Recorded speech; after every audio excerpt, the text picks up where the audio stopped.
Good day. This is the Think Doctor, Pastor Phil. Wow, we need to expect the Spirit. We're in Acts chapter 7.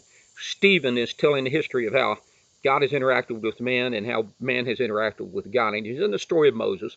And in verse 30, he says, After 40 years had passed, an angel appeared to him in the wilderness of Mount Zion in the flaming of a burning thorn bush. Wow, when Moses saw it, he was astonished at the sight.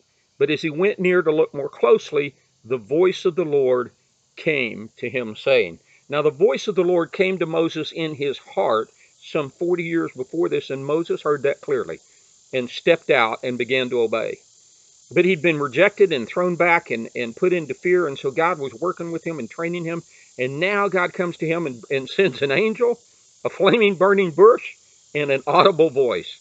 Now, I don't know about you. I've not had any of those three. I've never had an angel come that I could see with my eyes. I've seen in my heart, I've seen in my spirit, and in visions, I have seen angelic and demonic forces, but never with my eyes. I've never heard the voice of God with my ears, and I don't remember a flaming burning bush. Moses got all three of these because God knew something had to shake Moses out of where he was and put him where he needed him. And there was more coming with Moses that we don't tell about in this story, that God interacted to give him that confidence. But God does things in our lives to give us confidence. Recently, I opened a new office, and I had many tables and chairs. And the day we opened the office, someone gave us some tables, someone gave us some chairs. Wow. Boom, boom. And they were exact fit to the training area. They were exactly what we need. So I didn't get a flaming burning bush. I didn't hear a voice. I didn't hear any angels showed up.